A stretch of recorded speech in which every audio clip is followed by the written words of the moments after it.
¿En qué se convirtió el relato sobrenatural del siglo XX? Tomemos el texto sin duda más célebre susceptible de ser ubicado en esta categoría, La Metamorfosis de Kafka.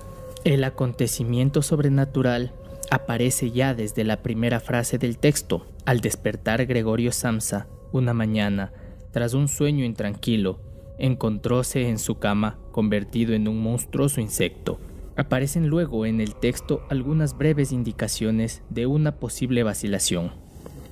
Gregorio cree primero estar soñando, pero no tarda en convencerse de lo contrario. Sin embargo, no renuncia de inmediato a buscar una explicación racional. Se nos dice que Gregorio tenía curiosidad por ver cómo habrían de desvanecerse paulatinamente sus imaginaciones de hoy. No dudaba tampoco lo más mínimo de que el cambio de su voz era simplemente el preludio de un resfriado mayúsculo, enfermedad profesional del viajante de comercio. Pero esas indicaciones sucintas de una vacilación quedan ahogadas en el movimiento general del relato, en el que lo más sorprendente es principalmente la falta de sorpresa ante este acontecimiento inaudito, como sucede también en La nariz de Gogol.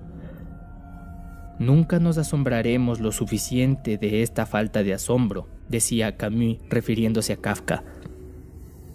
Poco a poco Gregorio acepta su situación como insólita, pero en resumidas cuentas, posible.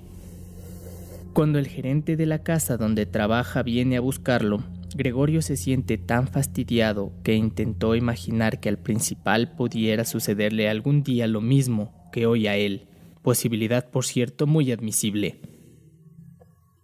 Empieza a encontrar un cierto consuelo en ese nuevo estado que lo exime de toda responsabilidad y permite que se ocupen de él. Si se asustaban, Gregorio encontrábase desligado de toda responsabilidad y no tenía por qué temer. Si por el contrario se quedaban tranquilos, tampoco tenía él por qué excitarse. La resignación se apodera entonces de él y llega a la conclusión de que es necesario por de pronto tener calma y paciencia y hacer lo posible para que la familia a su vez soportase cuantas molestias él, en su estado actual, no podía por menos de causar. Todas estas frases parecen referirse a un acontecimiento perfectamente posible, a la fractura de un tobillo, por ejemplo, y no a la metamorfosis de un hombre en insecto. Gregorio se acostumbra poco a poco a su animalidad, primero físicamente al rechazar los alimentos y placeres humanos, pero también mentalmente. Ya no puede fiarse de su propio juicio para decidir si una tos es o no humana. Cuando cree que su hermana quiere quitarle una imagen sobre la cual gusta echarse, está dispuesto a saltarle a la cara. Ya no es sorprendente entonces advertir que Gregorio se resigna incluso al pensamiento de su propia muerte, tan deseada por su familia. Pensaba con emoción y cariño en los suyos. Hallábase, de ser posible, aún más firmemente convencido que su hermana de que tenía que desaparecer. La reacción de la familia sigue un desarrollo análogo. La primera sensación es de sorpresa, no de vacilación. Sigue luego la hostilidad declarada del padre. Ya en la primera escena, el padre inexorable apremiaba la retirada con silbidos salvajes. Y al volver a pensar en ella, Gregorio reconoce que ya sabía desde el primer día de su nueva vida que al padre la mayor severidad le parecía poca con respecto al hijo. Su madre no ha dejado de quererlo, pero no puede ayudarlo. En cuanto a su hermana, al principio más cercana a él, no tarda en resignarse para llegar por fin a un odio declarado. Más adelante, en el momento en que Gregorio está próximo a morir, resumirá los sentimientos de toda su familia. Es forzoso intentar liberarnos de él. Hemos hecho cuanto era humanamente posible para cuidarle y tolerarle, y no creo que nadie pueda, por lo tanto, hacernos el más leve reproche. Si en un primer momento la metamorfosis de Gregorio, única fuente de recursos de la familia, había entristecido a los suyos, va adquiriendo poco a poco un efecto positivo. Sus padres y su hermana vuelven al trabajo, despiertan a la vida. Cómodamente recostados en sus asientos, fueron cambiando impresiones acerca del porvenir y vieron que, bien pensadas las cosas, este no se presentaba con tonos oscuros, pues sus 3 colocaciones, sobre las cuales no se habían todavía interrogado claramente uno a otros, eran muy buenas y sobre todo permitían abrigar para más adelante grandes esperanzas. Y la circunstancia sobre la cual se cierra el relato es ese colmo de lo horrible, como lo denomina Blanchot, el despertar de la hermana a una nueva vida, a la voluptuosidad. Si estudiamos este relato de acuerdo con las categorías elaboradas anteriormente, advertimos que se distingue de manera clara de las historias fantásticas tradicionales.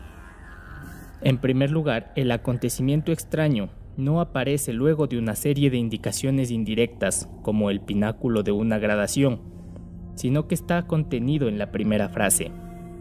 El relato fantástico partía de una situación perfectamente natural para desembocar en lo sobrenatural. La metamorfosis parte del acontecimiento sobrenatural para ir dándole a lo largo del relato un aire cada vez más natural, y el final de la historia se aleja por entero de lo sobrenatural. De esta suerte, toda vacilación se vuelve inútil. Servía para preparar la percepción del acontecimiento insólito, caracterizaba el paso de lo natural a lo sobrenatural. Aquí lo que se describe es el movimiento contrario, el de la adaptación, que sigue al acontecimiento inexplicable y que caracteriza el paso de lo sobrenatural a lo natural. Vacilación y adaptación designan 2 procesos simétricos e inversos. Por otra parte, no es posible decir que la falta de vacilación, e incluso de asombro, y la presencia de elementos sobrenaturales nos ubique en otro género conocido, lo maravilloso. Lo maravilloso implica estar inmerso en un mundo cuyas leyes son totalmente diferentes a las nuestras. Por tal motivo, los acontecimientos sobrenaturales que se producen no son en absoluto inquietantes. Por el contrario, en la metamorfosis se trata de un acontecimiento chocante, imposible, pero que paradójicamente termina por ser posible. En este sentido, los relatos de Kafka derivan a la vez de lo maravilloso y de lo extraño. Son la coincidencia de 2 géneros aparentemente incompatibles. Lo sobrenatural está presente y no deja, sin embargo, de parecernos inadmisible.